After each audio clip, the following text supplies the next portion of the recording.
I want to first of all thank the committee for inviting me to share in this 25th anniversary of Session by the Sea. What a celebration it's been. It's been absolutely wonderful. I had to laugh when I was met at the airport. I had been here once before. I don't know what year, but it was quite a long time ago. And so as we were coming in from the airport, I said to Ed and Georgia, who had met me there, I said, "Oh, I'm so looking forward to this because I love this kind of a conference. I was down in Oklahoma last weekend sharing at a small conference. There were only about 300, and it was so beautiful because you got close to people and you had a feeling of intimacy and sharing. And I said, some of these big ones are harder. And he looked at me as if I were absolutely nuts, and he said, well, we're going to have about 2,500 people there. And I nearly died because I was remembering that small one that I'd been at so many years ago. So really and truly, Session by the Sea, I think you might say, is a success. And so I want to thank the committee for allowing me to share in this celebration, and also for the beautiful gift that was brought to me yesterday. I'm sorry that they do it that way because then you don't see it.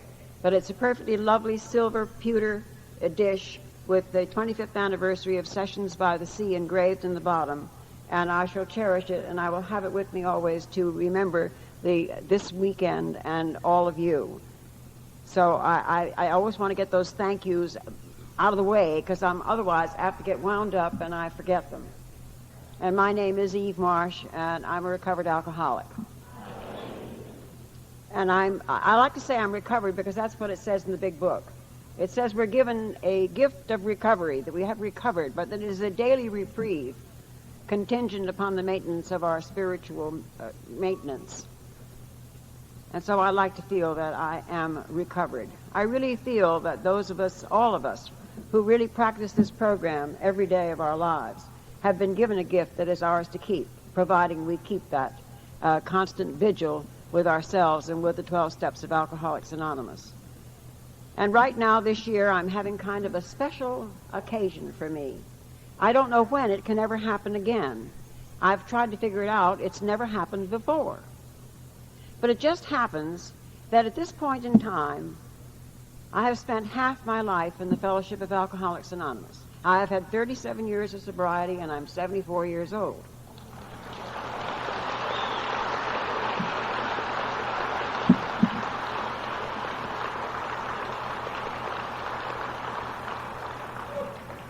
And I don't know when that half of my lifetime can ever happen again. So I'm very grateful for it right now, and it's kind of fun.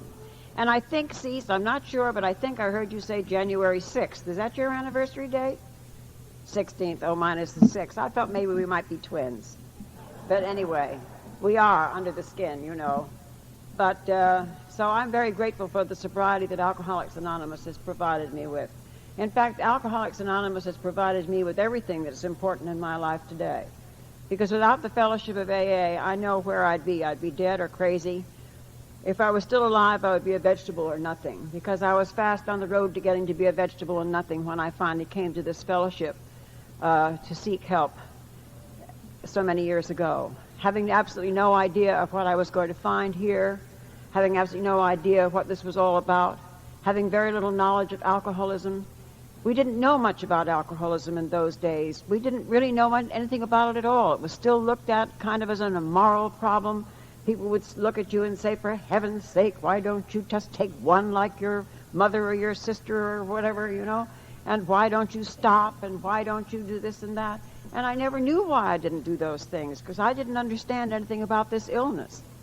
And I'm so grateful that we're finding out more and more about alcoholism. Isn't it wonderful to see more and more younger people come in? I mean, Cease, when he came in at 27, you know, some of those old-timers probably looked at him and said, I've spilled more than you've drank, kid. You better go on out and have some more, you know.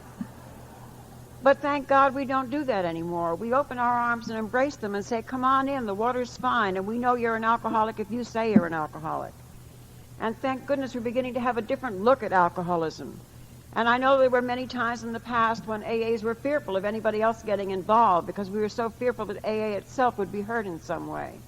But we've learned to be grateful now for the attention and the interest and the cooperation that we've gotten from so many as far as alcoholism and treatment is concerned. And it's wonderful to have people begin to look at alcoholism as what it really and truly is. You know, for so long we've looked at alcoholism as from the point of view of we look at what it does to somebody.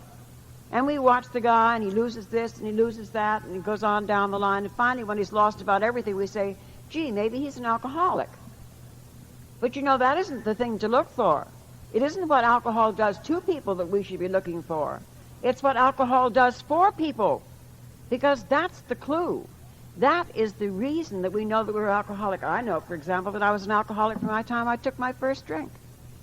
And you know, really and truly, I had a powerful example this weekend, I think, of something that I have been believing for a long time. And quite recently, I have heard others say the same thing. Dr. Stanley Gitlow in New York City maintains that alcoholism is something that we're born with. We have a biochemical genetic imbalance of some kind, and we either got it or we ain't. And that you just can't pour booze into somebody and make them an alcoholic. As Dr. Talbot so often says, Dr. Douglas Talbot, who is very active in the field of medical treatment of alcoholic doctors in the state of Georgia, he says if we could just get people to understand that I drank because I'm an alcoholic. I'm not an alcoholic because I drank. And that, of course, is the key to the whole thing. But we've got the perfect example of this in Walt, who spoke so beautifully yesterday morning. Did you ever hear anybody describe an alcoholic personality any better than he did? So shy and introverted and unable to communicate and not able to reach out. I mean, he was describing me. The only point is he didn't have this disease. And alcohol didn't do for him what it did for me. Because I was one of those people for whom alcohol was very important from the very beginning. And so I know that I was an alcoholic from the very start. Of course, I didn't always think that. When I first got into AA, I used to say, well, I guess I've really had a problem for a couple of years, you know. Then I stayed sober a little longer, and I said, well, I guess maybe I've had a problem 5 or 10 years, you know. Well, eventually I got to the truth of the matter, and that is the fact that I have always been an alcoholic. And I couldn't help noticing Dot when she said, it was so wonderful to be asked to be a part of this. Isn't that such a wonderful thing, to be a part of? All my life, before I got to AA, I wanted so desperately to be a part of, but I always felt apart from. I always felt outside. I never felt that I belonged. I never felt in the middle. I was uncomfortable from the very beginning. My problem was me, of course, and of course having this disease of alcoholism, although I didn't know it, I was a sitting duck for it to take over in my life when the time came, when the time was right, and that time came. But during those early years, you know, I was so uncomfortable with myself. I didn't like myself. I was a nothing. It was like I was empty. It was as if I was sort of a hollow thing, that I was always looking for somebody else to fill me up. And I think we have a tendency to do that. So I was never comfortable, and I grew very fast. And I'm not a giant these days, because they grow these beautiful 6-foot-tall American beauties. Did you see the tail end of the American, Miss America contest last night? God, I think all those girls must have been about 5'10", but they didn't grow them that tall back in the 1890s or whenever it was. And the result was that at 5'8½", I felt like a giantess. And so that I was always, and I was skinny, which I'm not today. And I always felt that awkward and uncomfortable, all knees and nose and gawky and tall and just miserable, And I couldn't reach out. I didn't know people. I always had a feeling that there was some lack somewhere. I went to private schools, but my dad was a writer, and, writers' careers are up and down, and there was always enough money for the private school tuition, but there wasn't always enough money for all the extras and the fancies that a lot of other people had in those schools. And I used to go to people's houses, and I'd feel so uncomfortable. They had butlers and upstairs maids and things like that, and my God, we only had a housekeeper. I really felt very uncomfortable in this situation because I didn't feel that I belonged. And I had that feeling for so many years. And it seemed as if I always had that sense of inadequacy, that nobody's going to like me. And I'm certain that my father never wanted to do anything in this world to make me feel uncomfortable, but he started me out feeling that way from the very start. My mother died when I was 12, and he used to take us around, my 2 sisters and myself, to visit family, friends, and stuff on a Sunday afternoon. In the old days, they used to go calling and things. And I can remember hearing him introduce us, to the various people. He'd say, "This is Daddy's Peach," and he'd point to my youngest sister, who was about 6 at the time. And he used to call her Peach because she had a peaches and cream complexion. And people would look at her and say, "Isn't she sweet? Poor little thing, just lost her mother." You could hear this little move around the room, and all the rest of it. Then he'd get to my next sister, and he would say, "And this is Sis, and she's the beauty of the family." And everybody ooh and ah and say, "Isn't she lovely?" And then there'd get to be a long pause. And then he'd put his arms across my shoulder and say, "And this is Daddy's big girl." So I always had that sense of not being right with myself. Somebody else said they'd never want to live through their teen years again. I forgot which of the speakers mentioned that, but believe me, I know. Oh, it was Walt. Walt, I'm sorry, you're not an Al. No, I'm not either. I'm not either. You're a great Al-Anon. That's wonderful. But I wouldn't want to live through those teen years again because they're such painful things. We don't know who we are. And this is one of the wonderful gifts of Alcoholics Anonymous, that we can find out who we are once we get into this magic program. And so I was growing up, and I was going to go off to college, and I went very young. I went when I was 16, which is much too young for me. Not that I wasn't smart. We alcoholics are smart. Study for the test, pass it with flying colors, and a week later, if anybody asked you anything about that subject, you wouldn't know a thing. But never mind, you got the grades, and you got accepted, and so off you go to college. And I was about as ready to go to college as the man in the moon. I was totally unable to reach out and communicate with people. I was so shy, it was painful. I was totally withdrawn. I knew that I was hopelessly homely and unattractive, that I couldn't amount to anything. I was just really and truly an absolute mess. And I got to college, and I went up to my room, and I had this lovely roommate. Oh, my golly, was she ever Greenwich, Connecticut, and Tweety, and all around. And I thought, oh, my God, because I didn't know how to act with people like that, I didn't think. I didn't know how to be myself because I didn't know who I was. And so, of course, I didn't know how to act because it was all an act. And I went downstairs to the chapel, I remember, with my father, and I said, "Oh, Daddy, please take me home. Please, I can't stand it here. I've got to go home. Take me home." And he said, "You're a big girl. You can handle it." And he left. And I went weeping back up to my room, only to find that that roommate had requested a transfer. Well, I want to tell you, I felt such total and absolute rejection. I've never felt so totally lost in my life. And I remember sitting there with these terrible feelings when suddenly my new roommate walked in. And I tell this story because to me it exemplifies a kind of thinking that I carried with me for a long, long time. Because here I am, absolutely rejected, totally miserably unhappy about what has happened. Why did this have to happen to me? Why did this girl ask me that? And feeling so sad about it. And in walks this other girl to be my roommate. And I took one look at her. And she was a thoroughly nice girl. How damning can you be? She had long, stringy brown hair. She wore glasses. So do I now, but I didn't then. And she looked like what we used to call a grind in those days. And I looked at her, and in the throes of my total feelings of rejection and unhappiness, I said, drawing myself mentally inside to my full 5'8½", "But I deserve better than this." And that kind of ambivalence of feeling, on the one hand, such feelings of rejection and inferiority, on the other hand, such a feeling of arrogance. I never could understand that until I got into AA and began to do the 4th step and began to find out who and what I was. And I began to learn that those are the two sides of the coin of ego, the 6 sides of ego, and that we have to get back to that core of the real self in order to find out who and what we are and to have that sense of worthiness. And so I was miserable at college. But I didn't drink, and this is back during the Prohibition era.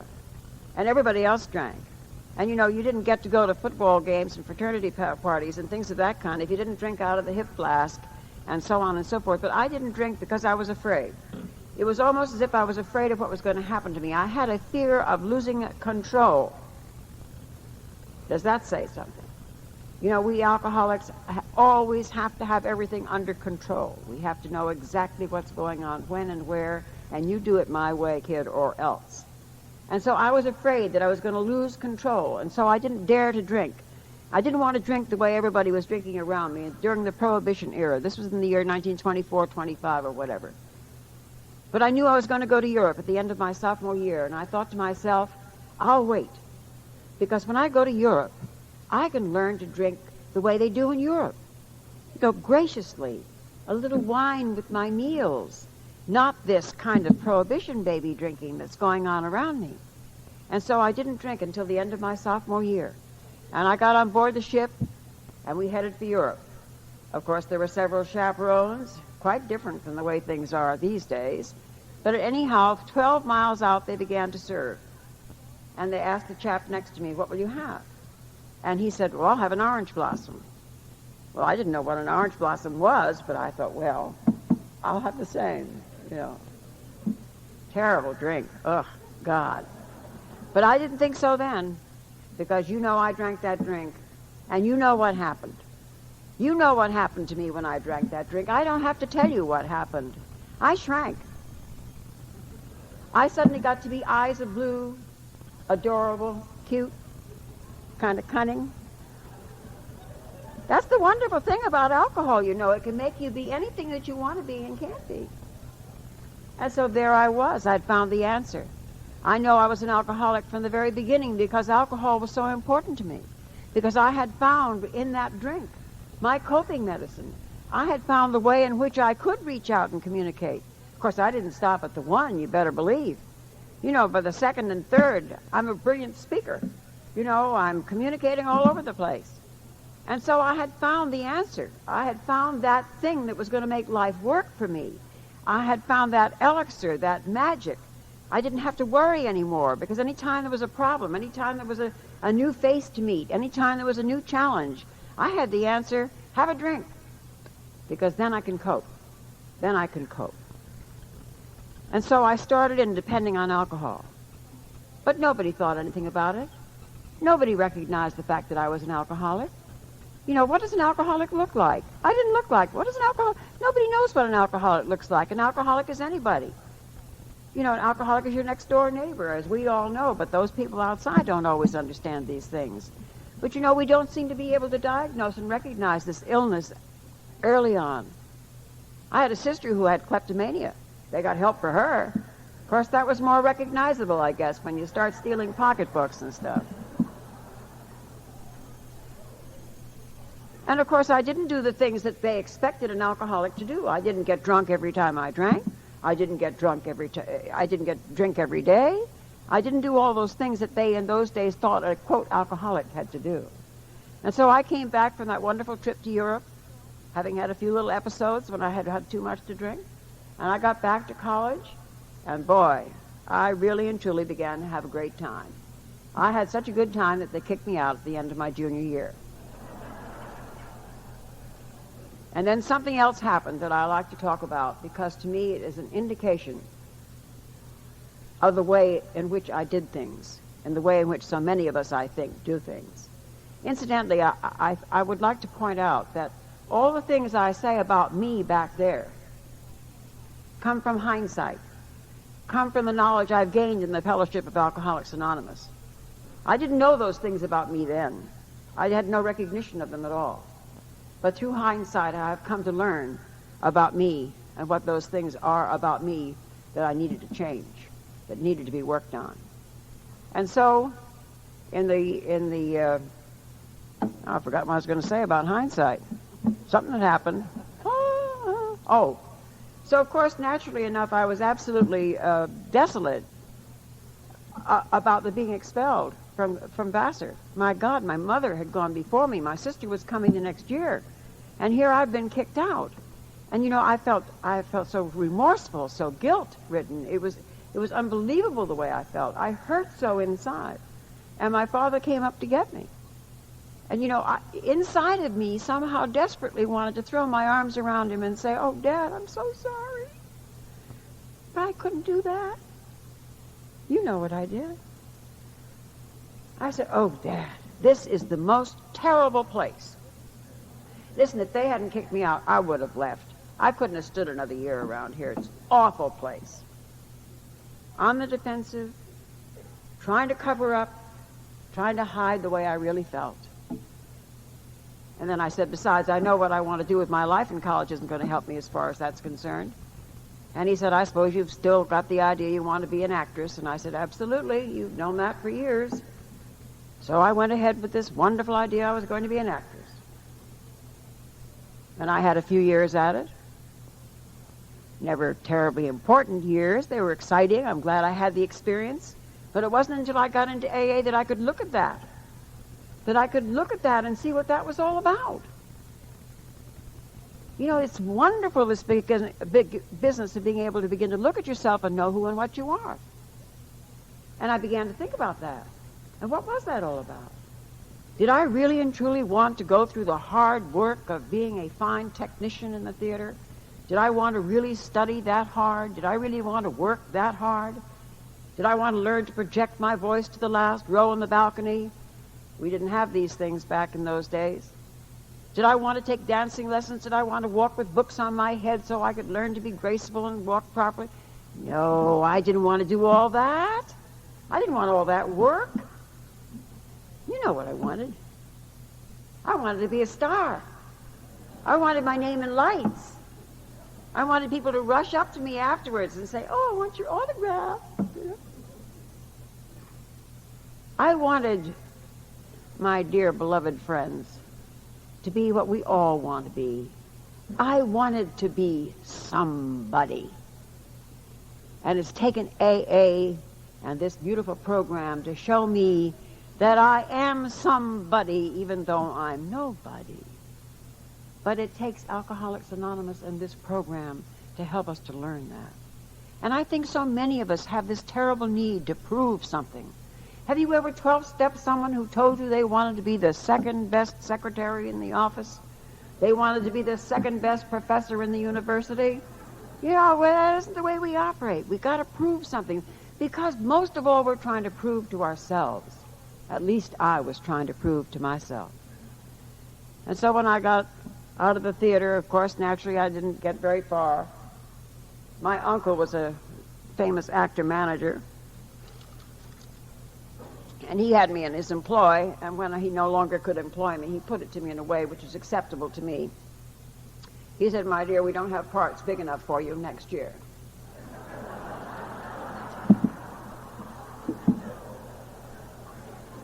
Oh, I forgot to mention that along the way I started doing something else alcoholics seem to do quite often. I started in getting married.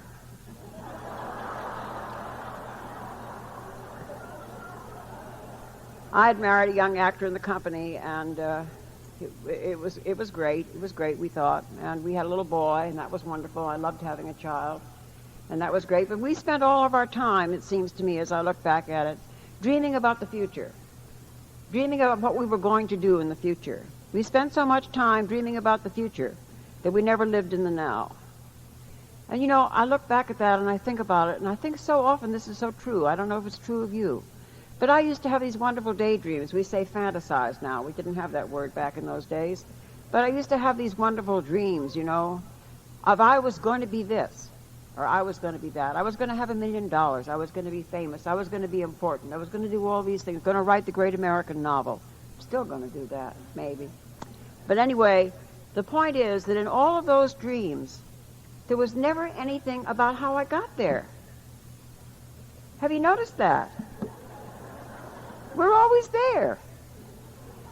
And I think that's another wonderful thing about AA and living in the now, because it shows us how we can put into action those things that may achieve those things that we want. So we can start working today and do the things today that are going to lead to those things that we want to have in our lives. But I didn't realize that at that time. Eventually that husband and I got separated. He was allergic to work, and I finally went on my merry way. And I did a lot of odd things, and so as we all do, different kinds of jobs. And finally things were kind of bad, and I'm back home in New York, at which point my sister introduced me to a very charming man. As a matter of fact, she asked me, would you mind entertaining him a few minutes while I change and get dressed? We're going out.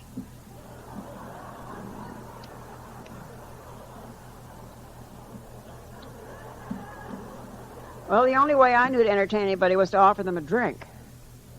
As I apologized, I said, my father doesn't have any mixings. He doesn't really approve very much of liquor, but I happen to have some here if you drink it straight. Hey, he said, is there any other way to drink it? Oh, I thought that was rather interesting. In any event, when my sister came home that night, she said, what in the world did you do to Roger? He didn't do anything but talk about you the whole evening. But he called me the next day, and we started going out. And he came over one morning, and he found me absolutely falling apart and shaking, absolutely in terrible shape. And he said, what's the matter with you? About 11 o'clock in the morning, earlier, maybe 10 o'clock in the morning. And I said, oh, but that must have been some bad booze we had last night. He said, do you mean to say you haven't had a drink yet? I said, oh, no, I don't drink in the morning. And he gave me a drink. Well, I was so grateful to him, I married him.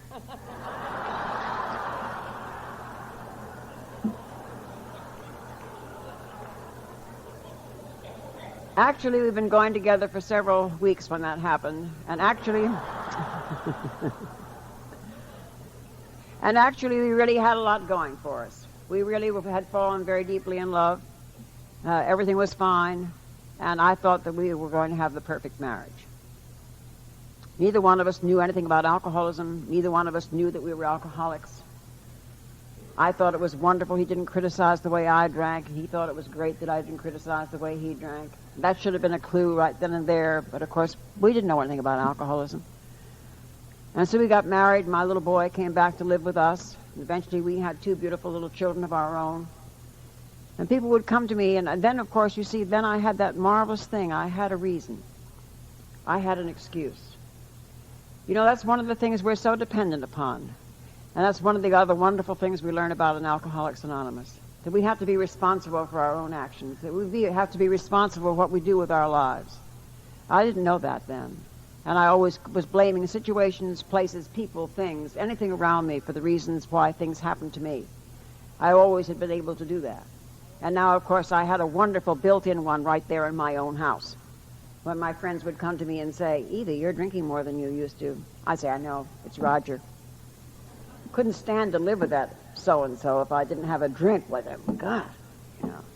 Or I know it's Roger. I have to drink with him because otherwise we couldn't stand each other or whatever, you know. So there was my excuse, and it was always Roger. It was never my own fault. It was wonderful how I could pull down that curtain of memory, that black curtain that just seemed to wipe out all of the past, how I could forget the fact that I had been kicked out of Vassar, how I had been drunk in Europe, how I had landed in a jail in Providence, Rhode Island for being drunk and disorderly on a train. I was in a blackout. And I'm glad I was in a blackout. I don't have to know what happened on that train. I really don't care to know. But here I am saying it's Roger's fault. He's the reason I drink. Or it's because we're broke. We don't have any money. People used to say, well, you live in New York, you have all those wonderful things to take advantage of. And I'd say, what do you mean take advantage? Well, the theater and the opera and all those things. And I'd say, oh, we never can afford to do that. And we're too broke to do that. And we just drink because it's our only entertainment. And, of course, the whole point was we spent so much money on booze, we didn't have any money left to do these other things. We did not have very much, granted. But nevertheless, drinking was our sole preoccupation, our sole way of having a, quote, good time. And so our alcoholism, both of us, progressed.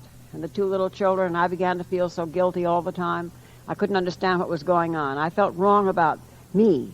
I knew there was something wrong with me by this time. I read the Jack Alexander article in 1941, and I thought, oh, isn't that thing wonderful? Do you remember the title of that article? It was Freed Slaves of Drink. And I remember thinking, what corn? You know, I didn't know that there was a freedom that I was going to find in the Fellowship of Alcoholics Anonymous. I didn't know that. I didn't know that the truth would set me free. But I thought if Roger would join that thing, whatever that is, with all those people, whatever they are, you know, that then maybe, somehow, I won't have to drink. But he wasn't interested, and so that was the end of that. But I had that little thing in the back of my mind that I knew about AA. And I began to do these things that made me feel so terribly guilty, particularly in reference to my children, because I adored my children. And my little one sometimes would sit there in the living room and say, Mommy, take us to the park. We lived in New York City, and you take your children out. You don't put them out in the yard. You have to take them to the park. And you make long-range decisions about whether you're going to do the washing and the ironing or clean the house or whether you're going to take the kids out. Well, I took the kids out. Never been a good housekeeper. In any event, I would sit there in the living room with a terrible hangover, and I had a dirty pink chenille wrapper that I used to wrap around me. It was wonderful because it kept me warm when I had the cold shakes, and it absorbed the sweat when I began to perspire. And I would sit there shivering and shaking and hating myself and feeling so awful, and they'd say, "Mommy, take us to the park." And I'd say, "Mommy can't, Mommy's too sick." And then I would hate myself even more because I thought I was lying. I didn't realize that alcoholism was a sickness. I didn't realize that I was sick. I just felt consumed with guilt and remorse. And then I'd be afraid that I was going to get violent or do something or hurt them or something, and I would be falling apart. And I would finally say to myself, well, maybe one, just one. And I would go out to the kitchen and I'd pour myself a little tiny one and I'd chug-a-lug it, and I'd say, oh, God, let it stay down. Don't let me have one of those days where I spend my day in the bathroom throwing it all up. And it would stick, and I'd begin to feel, oh, God, I'm not going to die. You know? One more. And I'd go back and have the one more, and I'd begin to feel almost normal. And then I'd go have the third one to get to feeling normal. And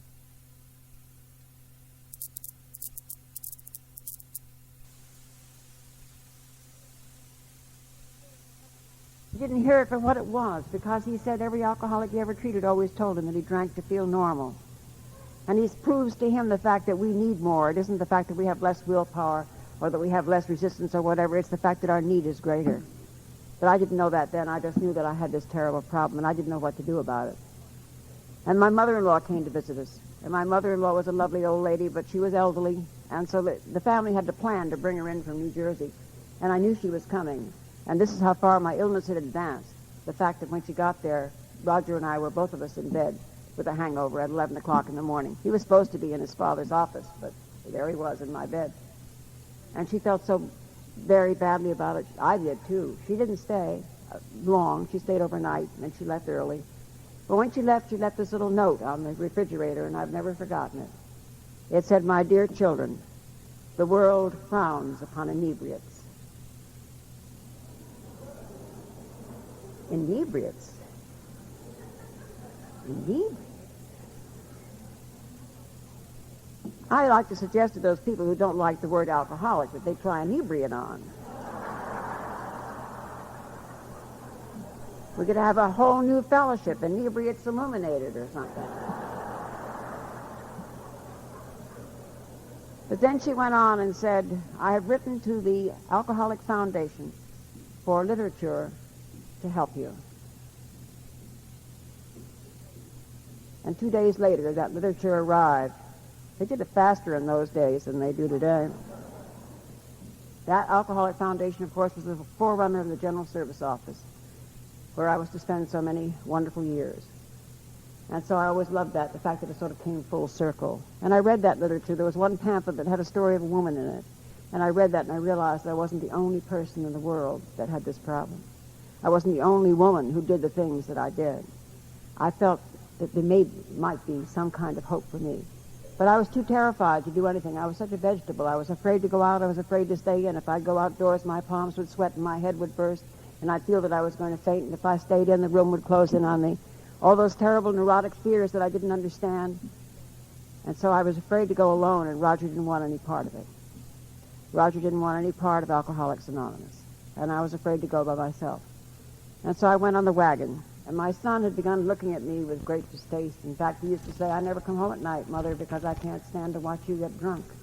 And he was 14 years old. And so I promised him that I would stay sober. I said, I know I'm an alcoholic.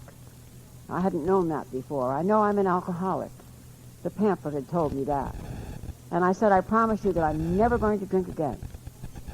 But I followed that up by saying, if I can't do it on my own, I promise you I'll go to AA. And I had broken so many promises to him that I felt that I must keep that one. And, of course, I wasn't able to stay sober on my own. We went away for the summer, and I had a couple of drunken episodes and got back to New York. And I was still drinking, and I could not get myself off of it. And I finally called AA. And I had to have a few drinks to gird myself up with enough courage to get on the subway and the bus and go all the way down to West 24th Street, to the old 24th Street Clubhouse. 324 and a half is the address. We always used to laugh at that. 324 and a half West 24th Street. I don't know where the other half was. That's 324 and a half. And it was a funny little building because it had a long, narrow hall. When you came in that door, you came down this long, dark hall. We used to call it the last mile. But there was light at the end of the hall because it was a big room here. And there were light and laughter. And, of course, the minute I walked in, I felt that other L, love.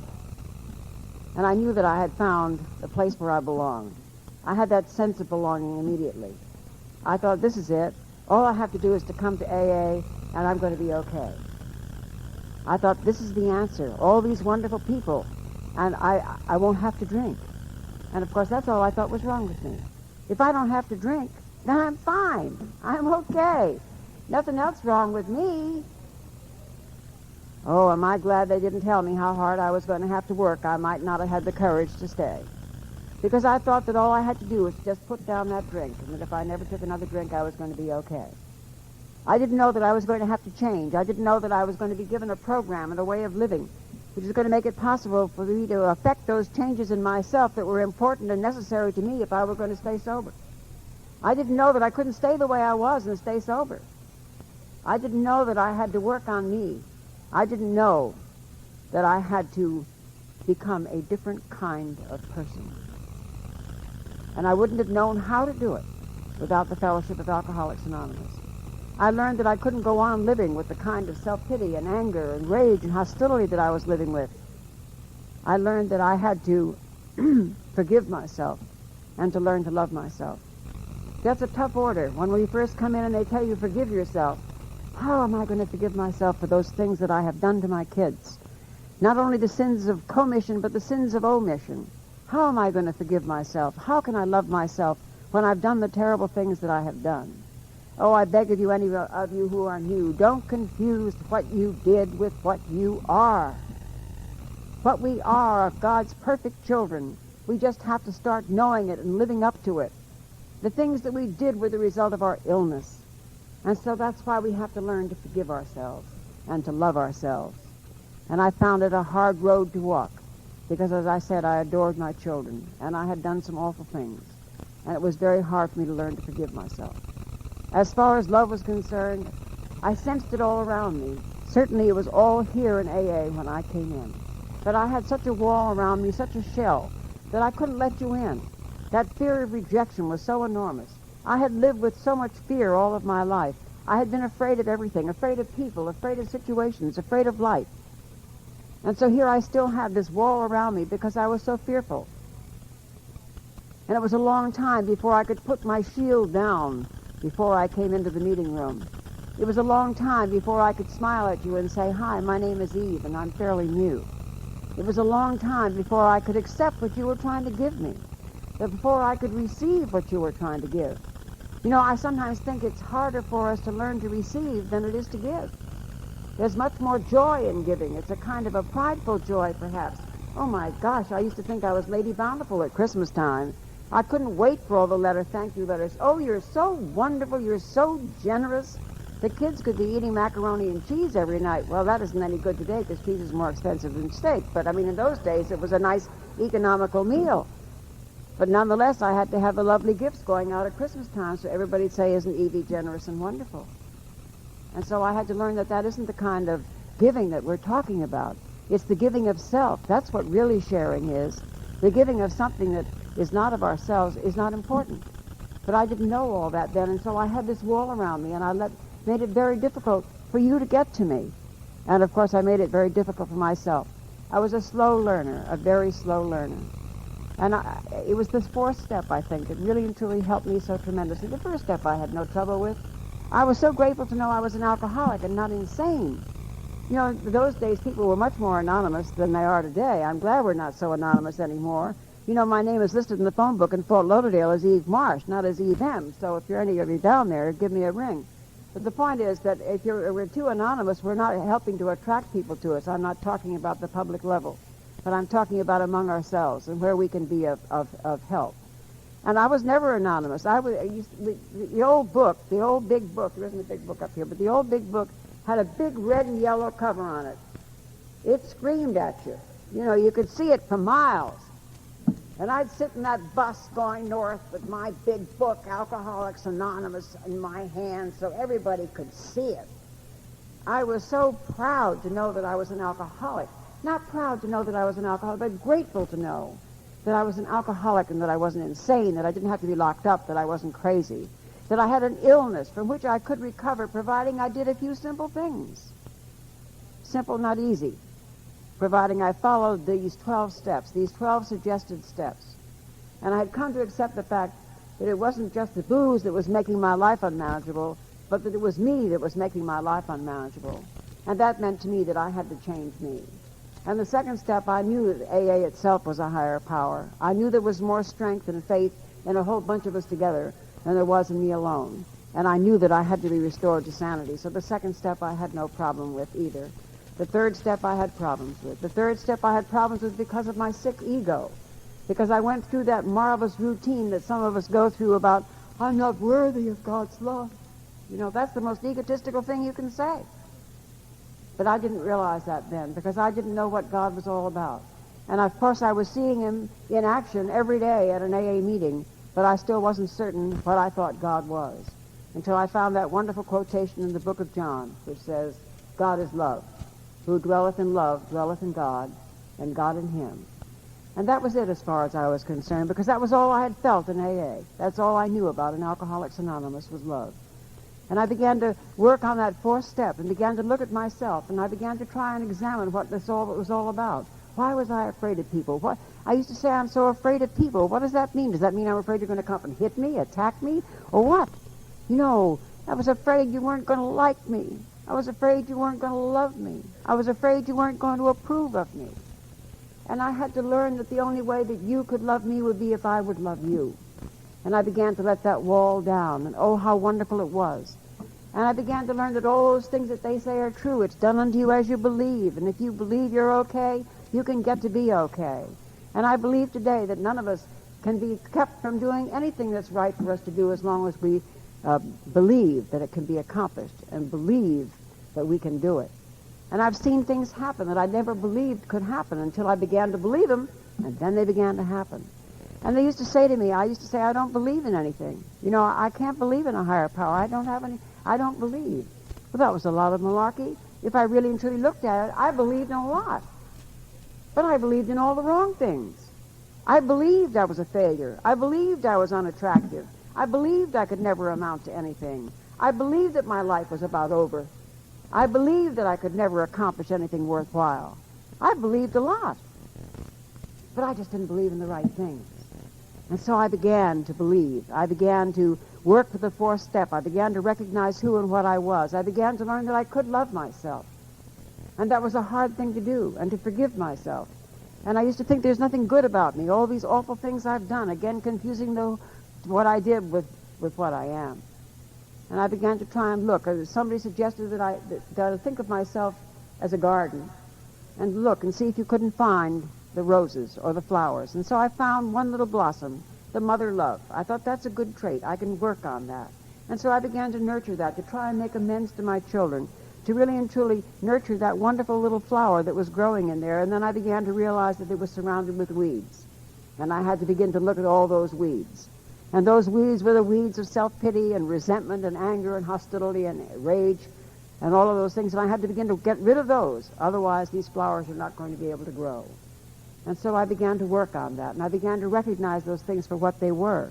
And, you know, we don't always recognize these things. Sometimes we have to look back and see those things. And I can remember going to meetings early on and sit sort of in the back, you know, and some young girl would get up and make a talk and say, I'm sober 3 months now, and I've got a new Cadillac, and I'm going to get married next month, and, you know, and I'd sit there in the back row, and I think, why doesn't anything good ever happen to me? Failing to recognize the fact that everything good was happening to me, that I was sober, and my golly, if I was sober, that was something wonderful happening to me, because I hadn't believed that it could ever happen, and here it was happening. And I was making changes in myself, and I was beginning to learn more about the AA program, and I was learning to begin to be comfortable with me. And in liking myself, I had so much more to give. I had so much more to share.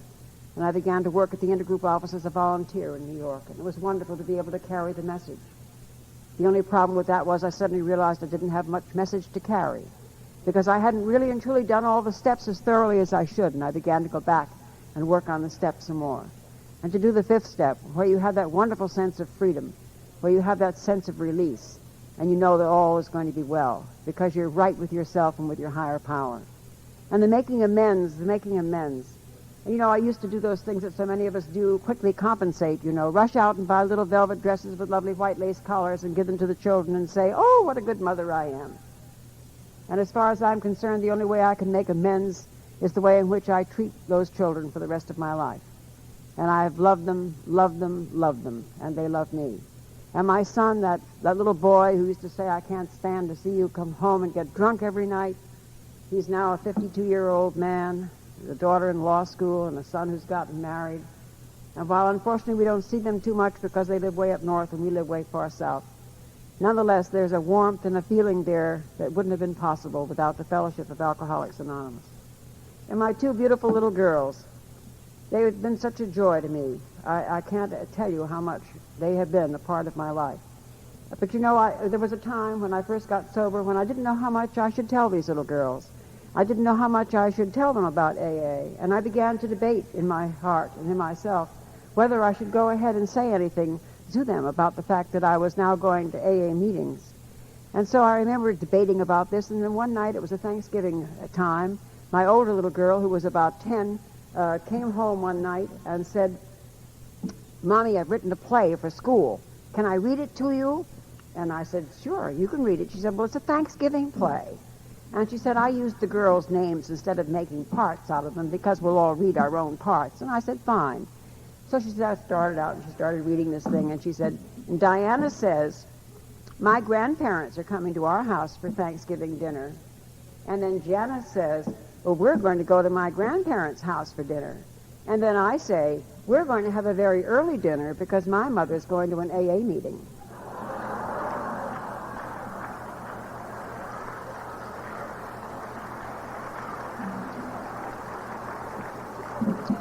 I took my cue from that, and Alcoholics Anonymous has been a part of our family ever since. Unfortunately, our family has not stayed the same size that it was. I was sober 6 years when Roger and I finally decided to separate. He never wanted AA. He never wanted any part of this program. He could not believe that he was an alcoholic. I guess he did know he was an alcoholic, but he didn't feel that he could live without it. He said to me, hell, I know I'm an alcoholic, but I have to have a good time. So he never could face life without booze. And I think that's probably the point that we have to come to, that point where our fear of going on living with it becomes greater than our fear of trying to live without it. And thank God, by the grace of God, I was given an opportunity to feel that I could not go on with the fear of living with it, that I had to take the risk. And life is full of risk, and we have to be willing to gamble and willing to take risk. Take the risk of trying this program and seeing what life would be like without alcohol. But it's wonderful what I have learned in AA. I used to have a lot of black eyes, and Roger used to give them to me. And I was a pretty disgusting kind of person, I guess, in those days. But anyhow, I can remember I'd wake up in the morning and I'd have these black eyes, and I'd give him a shove gently in the bed and say, look what you did to me last night. And he'd say, what did you do to deserve it? What do you mean? What did I do to deserve it? Anybody living with you, on and on and on and on. I want to tell you something. I got sober, and I lived with Roger for 6 more years, and he got drunk every night of those 6 years. And during those 6 years, I never had a black eye. Does that tell you something?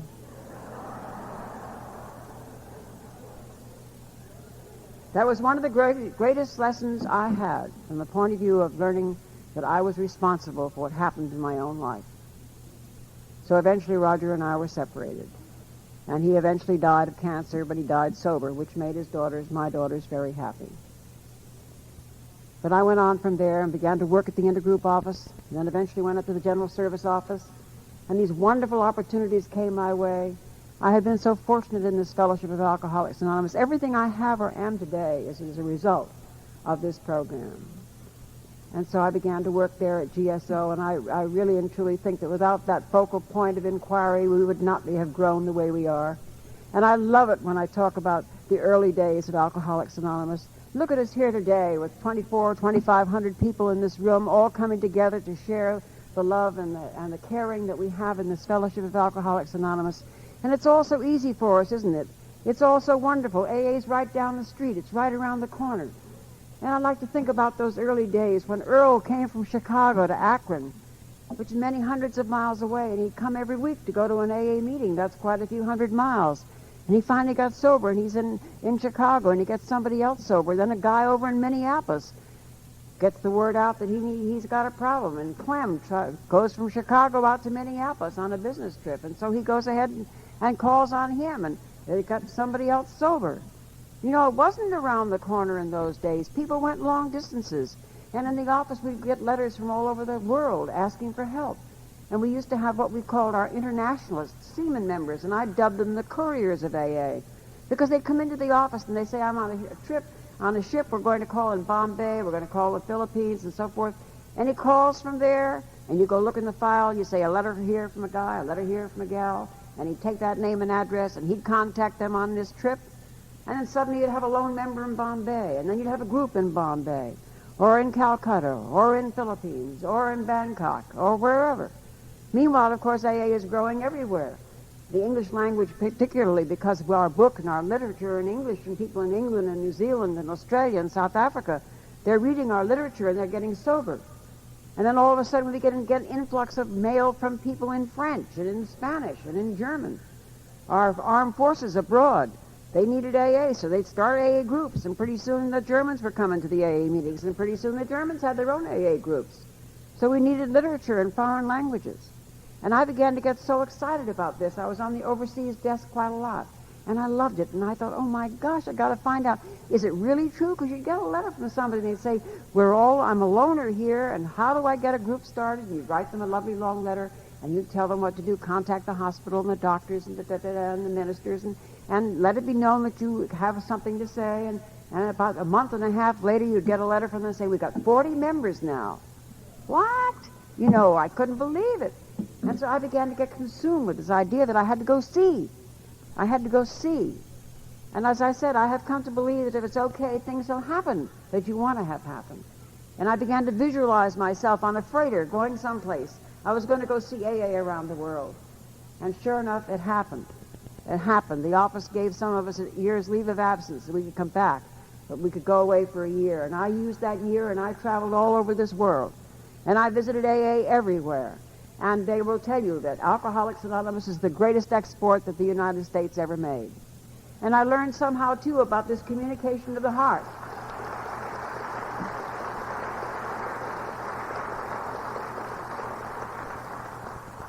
I learned, too, about language. It isn't really all that important. Of course, it is important. They have to be able to read the steps in the literature, and we do need the translations.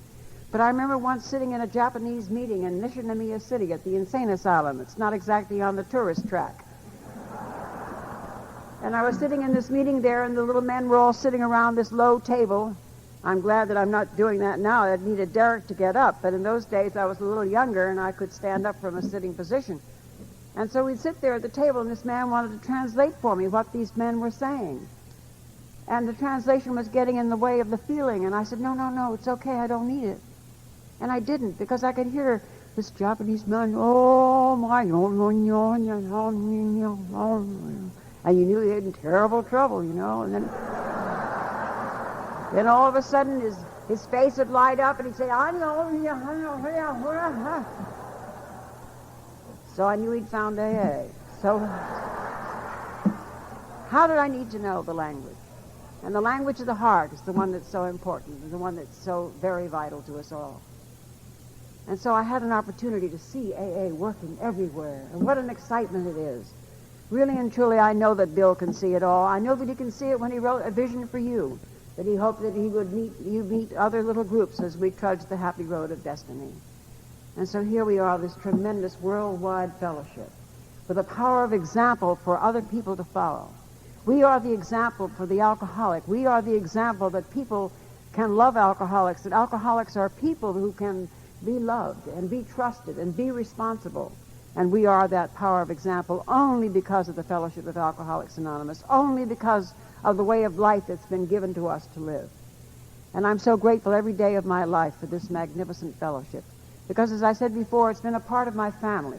It's been a very important part of my lifetime. Ever since that little girl came home with that little play that she read, I've been wide open with them, and they have used the AA program in their own lives.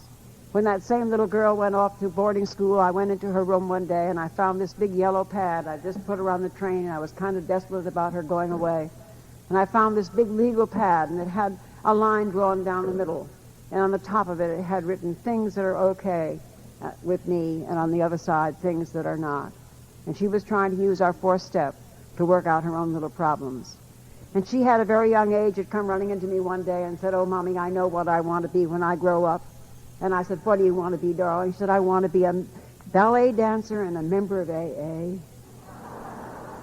Well, I knew what she meant. She had sensed that warmth and love and caring that was in our home because of our AA friends, my AA friends. This was after Roger and I had separated. And so I knew what she meant about that. She wasn't really asking to have the pain. She wasn't really asking to have the despair. But she got that too. And now she has 5 years of sobriety. So she got her wish. She's a member of AA.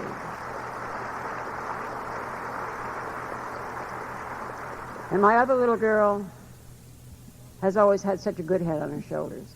She's always understood what this program was all about. I can remember many years ago when I was going off on a trip somewhere, and it was back in those days when we wore hats. Oh, some of you here may not know what a hat is. In any event, I fancied these cartwheels. You know, I love these big hats because I felt these big hats were so becoming to me. I was a big woman and the big hats.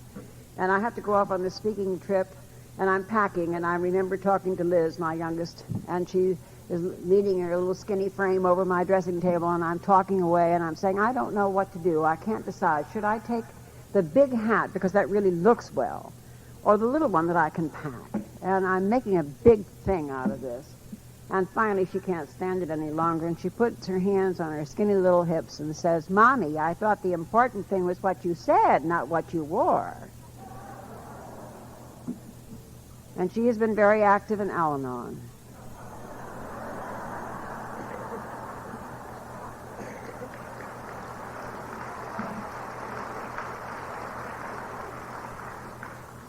She's had to be.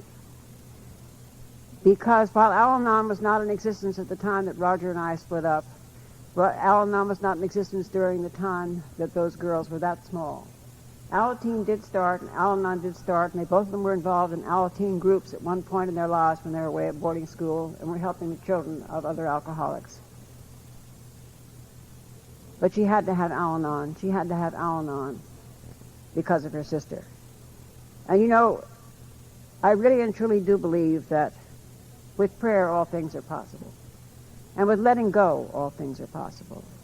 With relinquishing and surrendering the controls, all things are possible. And that's been a hard thing for me to learn. I'm not called the cruise director by my children for nothing. But relinquishing and letting go have been very hard for me. And as I've indicated to you, my children have meant everything to me in life. And yet the sadness that came about because of my two daughters' terrible animosity, anger, hostility, and hatred for one another. The two people I love most in the world, and I couldn't have them together at the same time because of this anger and rage. But Ruthie's got 5 years of sobriety now, and she's begun to grow. And Liz has been really working her Al-Anon program, and she's making a lot of progress. And 2 years ago, that was healed. And these girls love each other so much. And our house is of joy when we're all together. There's a caring for one another that is so deep because it came about so hard. And that could not have happened without the fellowships of Al-Anon at Alcoholics Anonymous. And I shall forever be grateful. Gratitude and love the two keys that we have in this fellowship that are so important. As I said before, everything that I have, everything that I am, all that comes to me in my lifetime, the ability to accept the challenges of life, the fun of living. Isn't it fun to be alive? I used to be so afraid of life, and now I can't help but look forward to it. I have an enthusiasm about living today and accepting the challenges of each day, because every day is different, and every day we're going to be able to handle, as long as we're using the 12 steps of this fellowship to show us the way and have our relationship with our higher power. And I found a wonderful little poem which I'd like to close with, because to me somehow it's very expressive of the way in which we feel. He who plows and sows a field of grain or plants a tender seedling in the soil, relying on the sunshine and the rain, is trusting God. He whose heart is filled with love for all, who has compassion for his fellow men, and empathy with all things, great and small, is living God. He who gazes at the starry sky or studies atoms through a microscope or looks into a fellow being's eye is seeing God. And in the book of John it says, if we love one another, God dwelleth in us. I love you.